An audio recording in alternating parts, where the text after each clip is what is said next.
आज हम शनिदेव एक राजा का अहंकारी बेटा का कहानी सुनाने जा रही हूँ। इस कहानी का सुनिए। एक राजा था। राजा का एक बेटा था। राजा अपना बेटा को रावण कुमार नाम रखा था। राजा तो बहुत दयालु था, लेकिन उनकी बेटा तो बहुत घमंडी और अहंकारी था। कुछ गांवों में गरीबों किसान था, जो लोग अपना खेत में साग सब्जी गाड़ करे और उसे बेचकर अपना संसार चलाता था। सभी किसानों बाजार जाने से पहले वो लोग पहले जाते हैं शनि भगवान का मंदिर। शनि भगवान से आशीर्वाद लेते हैं, तब भी जाकर अपना साग सब्जियां लेकर बाजार बेचने जाते हैं। उस घमंडी रावण ने उस सारे किसानों को जाकर हफ्ता वसूलता है। जो दे देता है उसका तो नुकसान नहीं पहुंचाता है, और जो पैसा नहीं देता है उनकी सारे साग सब्जियां माटी में बिखेर कर अपना पैरों से मचल देता है। सारों किसानों रोकर रह जाता है, लेकिन वो अहंकारी रावण कुमार का तनिका माया नहीं लगता है। रावण कुमार कहता है कि देखो किसान, रोकर कोई फायदा नहीं है। मेरा तो हफ्ता तुम लोग का जैसे भी हो देना ही पड़ेगा। अगर तुम लोग मेरे हफ्ता नहीं दोगे तो मैं तुम लोग का यहाँ पर बैठकर बेचने नहीं दूंगा। सभी किसान कहते हैं कि हम लोग का मिलकर राजा का पास जाकर राजकुमार को शिकायत करना चाहिए। वो अहंकारी रावण कुमार कहता है कि जाओ जाओ, तुम लोग मेरा कुछ नहीं बिगाड़ोगे। मेरे पिताजी मुझे कुछ नहीं करेंगे। मैं तो तुम लोग से हफ्ता वसूल कर रहूँगा। सभी किसान आकर राजा से उनकी शिकायत करते हैं और कहते हैं कि हे राजा, हम लोग तो गरीब किसान हैं, साग सब्जी बेचकर अपना संसार चलाते हैं।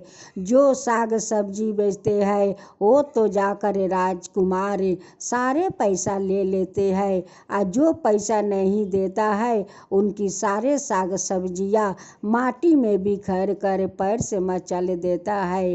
हे राजा, हम लोग क्या करें, गरीब लोग हैं। अगर हम लोग साग सब्जी नहीं बेचेंगे तो मेरा परिवार क्या खाएगा राजा साहेब।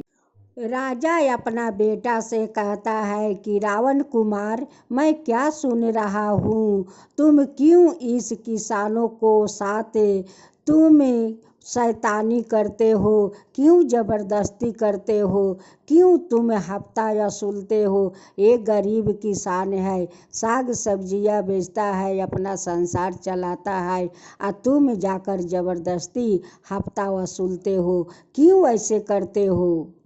रावण कुमार कहता है कि पिताजी, ये सारे लोग रास्ते छेक कर साग सब्जियां बेचता है, सारे लोग का आना जाना बहुत मुश्किल हो जाता है, तो ये लोग हफ्ता नहीं देगा तो क्या करेगा। राजा कहते हैं कि नहीं, रास्ता में नहीं बेचेंगे तो तुम्हारा द्वार पर तो नहीं आकर बेचेंगे, तुम ऐसा नहीं कर सकते हो। वो कहता है कि पिताजी, आप मेरा बात आप नहीं समझ सकते हैं। आप तो यही किसानों का बात सुनेंगे, इसी का बात आपको समझ में आएगा, लेकिन मेरा तो बात आपको कभी समझ में नहीं आएगा। फिर दूसरा दिन सभी किसानों बाजार जाने से पहले सभी किसान उस शनि भगवान का मंदिर जाते हैं और शनि भगवान से आशीर्वाद लेते हैं और कहते हैं कि हे शनि देव, उस रावण कुमार से हम लोग का रक्षा कीजिए। देखिए हम लोग तो गरीब है शनिदेव, हम लोग तो गरीब है। साग सब्जी गाड़ते हैं या उसी साग सब्जी को बाजार में बेचकर हम लोग अपना संसार चलाते हैं।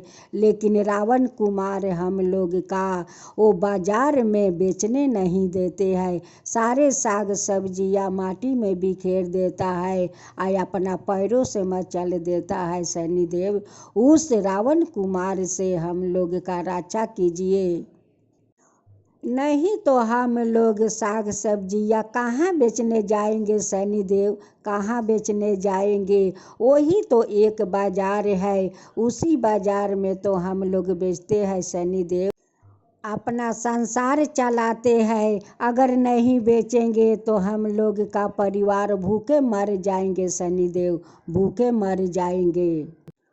सभी किसानों शनि भगवान से आशीर्वाद लेकर अपना अपना साग सब्जियां लेकर बाजार आते हैं और बाजार में बेचने के लिए बैठते हैं। वैसे रावण कुमार उस बाजार में आते हैं और सारे साग सब्जियां माटी में बिखेर देता है और अपना पैरों से सारा साग सब्जियां मचल देता है और कहता है कि जाओ जाओ उस राजा का पास जाओ और मेरे बारे में बहुत ज़्यादा शिकायत करो और ज़्यादा शिकायत करो। जाओ जाओ उस राजा का पास जाओ और मेरा शिकायत करो। उनकी दोनों पैरों में शनिदेव कुष्ठों रोग दे देते हैं कि जो जैसा करनी करता है वैसे उनकी भोगना पड़ता है। तू गरीबों को साग सब्जियां उसी पैर से मचलते हो। अब देखो, तू अपना पैर देख देख कर तुम रोओगे। दौड़े दौड़े रावण कुमार अपना पिताजी का पास जाता है और कहता है कि पिताजी पिताजी देखिए, मेरा दोनों पैरों में तो कुष्ठ रोग हो गया है पिताजी, अब मैं क्या करूं? वो राजा कहते हैं कि रावण कुमार, तुम गरीबों को उसी पैर से साग सब्जियां माटी में बिखेर कर और मचल देते हो। देखो उसकी परिणाम तुम्हें मिल गया। देखो, तुम गरीबों को पेट पर लात मारते हो, उसका परिणाम तो तुम्हारा मिल गया। इसलिए गरीबों का पेट पर लात नहीं मारना चाहिए, नहीं उनके साथ अत्याचार करना चाहिए। रावण कुमार अपना पिताजी से कहता है कि पिताजी, इस कुष्ठ रोग का कुछ कीजिए, पिताजी कुछ कीजिए। वो राजा कहते हैं कि बेटा मैं क्या करूं? मैं तो बस भगवान से प्रार्थना कर सकती हूं कि हे भगवान, मेरा बेटा को एक कुष्ठ रोग से मुक्त कीजिए। एक दिन रावण कुमार उसी बाजार के पास एक गाछ था, उसी गाछ का शिखर पर जाकर बैठे हुए थे। उस समय शनि भगवान एक बूढ़ा का रूप धारण करते हुए आते हैं और कहते हैं कि तुम्हारा क्या हुआ कि तुम इस गाछ का शिखर पर बैठे हो? वो कहते हैं कि बाबा मैं क्या करूं, देखिए मेरा पैर तो दोनों पैरों में कुष्ठ रोग हो गया है बाबा, कुष्ठ रोग हो गया है। शनि देव कहते हैं कि लगता है कि तुम इस पैरों से गरीब को यह मारा है और यह कुछ नुकसान किया है, उसलिए तुम्हारा पैर में कुष्ठ रोग हो गया है। वो कहता है कि बाबा आप कैसे जानते हो बाबा कि मैं कुछ इस पैर से किया है? आप कैसे कहते हो बाबा, कैसे जानते हो बाबा? अब तो रावण कुमार सोचने लगा कि बाबा ये सब बात कैसे कहते हैं, वो जानते हैं तभी तो ये सब बात कहते हैं, ना तो कैसे कहेंगे। रावण कुमार उस बाबा से सारे बात बताते हैं कि बाबा मैं तो भूल किया है, मैं तो गरीबों को पेट पर लात मारा है बाबा, मैं गरीबों को पेट पर लात मारा है। आज देखिए उसी कारण मेरा दोनों पैरों में कुष्ठ रोग हो गया है बाबा। आप एक एक बात बाबा सत्य बोल रहे हैं बाबा, आप सत्य बोल रहे हैं। ये भी बताइए बाबा कि मेरे पैरों का रोग कैसे ठीक होगा बाबा, ये कुष्ठ रोग कैसे ठीक होगा बाबा, ये भी बता दीजिए बाबा। शनि देव कहते हैं कि देखो, तुम जितना गरीबों को नुकसान किया है, अगर उतना नुकसान का तुम वो लोग का धन दे देते हो और जाकर पैर छूकर माफ़ी मांगते हो, तो शायद तुम्हारा इस कुष्ठ रोग से मुक्त मिल जाएगा। रावण कुमार अपना पिताजी का पास जाता है और उस बाबा को सारे बात बताए हुए अपना पिताजी से कहता है कि पिताजी, उस गरीब को मैं जितना नुकसान किया है, अगर उस नुकसान का मैं धन देकर और उनकी पैर पकड़कर मैं माफ़ी मांगूंगी तो मेरा इस कुष्ठ रोग ठीक हो जाएगा। रावण कुमार उस बाबा को बताए हुए सारे बात अपना पिताजी से कहता है। पिताजी कहते हैं कि ठीक है,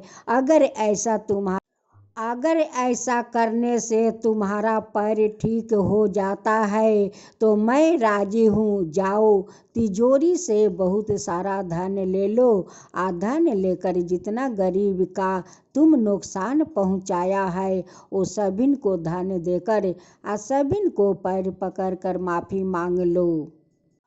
राजा अपना बेटा को लेकर उस किसान गरीबों का घर जाते हैं और सभिन का धन देते हैं कि जितना नुकसान मेरा बेटा किया है उसके बदले में आप लोग का मैं धन देता हूँ, इस धन को स्वीकार कर लो और मेरे बेटे को आशीर्वाद दो कि इस कुष्ठ रोग से मेरा बेटा ठीक हो जाए।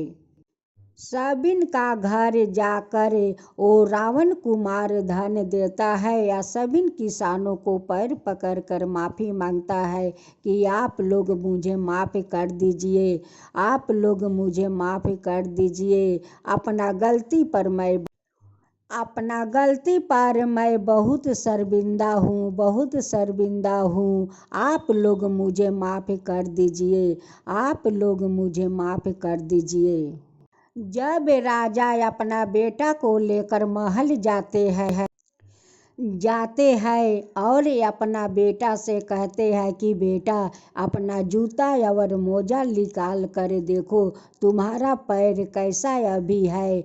वो जब मोजा और जूता उतारता है और देखता है तो कहता है कि पिताजी, मेरे तो पैर ठीक हो गया पिताजी, मेरा तो पैर ठीक हो गया पिताजी, देखिए पहला जैसा मेरा पैर हो गया पिताजी। राजा अपना बेटा से कहते हैं कि बेटा देखो, जो बाबा तुम्हें इतना अच्छा ज्ञान दिए हैं उन्हीं को तो जाकर तुम्हें धन्यवाद करना चाहिए बेटा, धन्यवाद करना चाहिए, क्योंकि वही बाबा का ज्ञान के कारण तुम्हारा कुष्ठ रोग ठीक हुआ है बेटा, तुम्हारा कुष्ठ रोग ठीक हुआ है। जाओ उस बाबा को धन्यवाद करो बेटा। रावण कुमार उसी गाछ का शिखर पर जाकर बैठता है और बाबा को इंतजार करता है कि बाबा जरूर इस रास्ते से आएंगे और उस बाबा को मैं धन्यवाद करूंगी। वो बैठे बैठे इंतजार कर रहा था। करते करते शाम हो गया। शनि देव कहते हैं कि वो तो मेरा इंतजार करता है। फिर उसी बूढ़ा का रूप में शनि देव उस गाछ के पास जाते हैं और कहते हैं कि क्या हुआ कि फिर आकर इस गाछ का शिखर पर तुम बैठे हो। वो कहता है कि बाबा, आपका ज्ञान के कारण आज मेरा कुष्ठ रोग ठीक हो गया है बाबा, कुष्ठ रोग ठीक हो गया है, उसलिए आपको मैं बैठकर यहाँ पर इंतजार कर रही हूँ कि बाबा आएंगे और उन्हें मैं पैर छूकर धन्यवाद करूँगी और आशीर्वाद लूँगी बाबा। लेकिन रावण कुमार को तो पता नहीं है कि जो बाबा ज्ञान दिया वही बाबा तो शनिदेव है। शनिदेव राजा का सपने में जाकर दर्शन देते हैं और कहते हैं कि हे राजा, आपका बेटा तो घमंड था, उनकी तो घमंड मैं तूर दिया।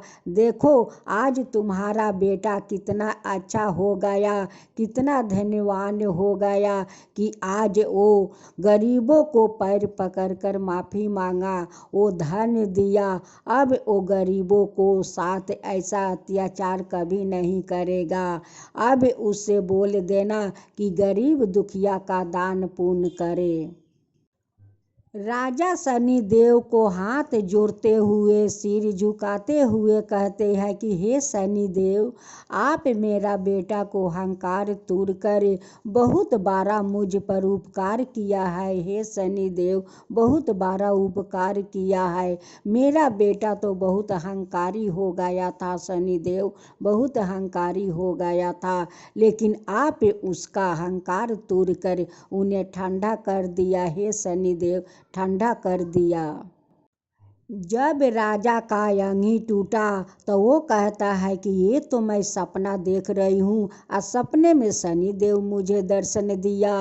हे शनिदेव, आपका कोटि कोटि मैं धन्यवाद करती हूँ कि आप मुझे सपने में दर्शन दिए। हे शनिदेव। राजा अपना बेटा का पास जाते हैं उस शनिदेव का सपने के बात बताने। उससे पहले वो रावण कुमार कहते हैं कि पिताजी, मैं आज से जितना गरीब दुखिया है सबका मैं दान पुण्य करूँगी पिताजी, सबका दान पुण्य करूँगी, सबका मदद करूँगी पिताजी, सबको मदद करूँगी। ये सब बात सुनकर राजा अपना बेटा पर बहुत प्रसन्न हो जाते हैं, बहुत प्रसन्न हो जाते हैं और फिर से शनि भगवान को धन्यवाद देते हैं कि हे शनि भगवान, आपके कारण आज मेरा बेटा देखिए कैसे वो महात्मा हो बन गया है, वो कैसे गरीबों को दाता बन गया है। हे शनिदेव, जैसे उस राजा का अहंकारी बेटा को आप अहंकार तोड़ कर एक साधारण इंसान बना दिया कि आज वो सभी गरीबों का दाता बन गया, वैसे ही सभी का पुत्र को बना दीजिए, सभी को पुत्रों को वैसे ही गरीबों का दाता बना दीजिए, सभी का वैसे ही ज्ञान दीजिए। हे शनिदेव।